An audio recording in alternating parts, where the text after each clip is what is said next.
പ്രവാസി മലയാളികൾ വിഷുവിനെ ഗംഗേമമാക്കി. പ്രവാസി മലയാളിക്ക് വിഷു എന്നാൽ ഗൃഹാതുരത്വമുള്ള ഒരു ആഘോഷമാണ്.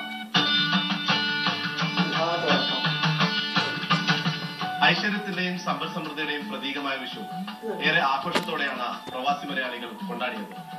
വില്ലകളിലും ഫ്ളാറ്റുകളിലും ഒത്തുകൂടി പ്രവാസികൾ വിഷു ആഘോഷിച്ചു. ലോകത്തെവിടെയായാലും സ്വന്തം നാടിന്റെ സംസ്കാരവും മഹിമയും മുറുകെ പിടിക്കുന്നവരാണ് മലയാളികൾ.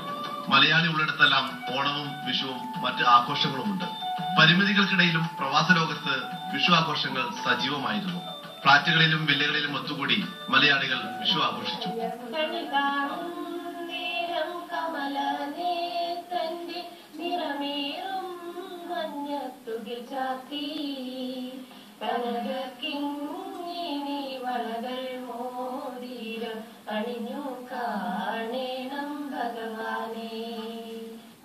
പുതിയ തലമുറക്ക് വിഷുക്കണി പരിചയപ്പെടുത്തി, കുട്ടികളെ കണി കാണിച്ചു, കൈനീട്ടം നൽകി. അങ്ങനെ മലയാളി തല സംസ്കാരത്തെ കൂടെ നിർത്തുകയാണ്. ഫ്ളാറ്റുകളിലും വില്ലകളിലും ഒത്തുകൂടിയ മലയാളികൾ സദ്യ ഒരുക്കി. വിഷുക്കണി പോലെ സമൃദ്ധമായ വിഷു സദ്യ. തൂശനിലയിൽ തോരനും കാളനും ശർക്കര വരട്ടി.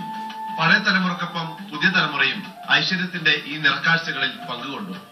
ജമാലുദ്ദീൻ, ദുബായ്.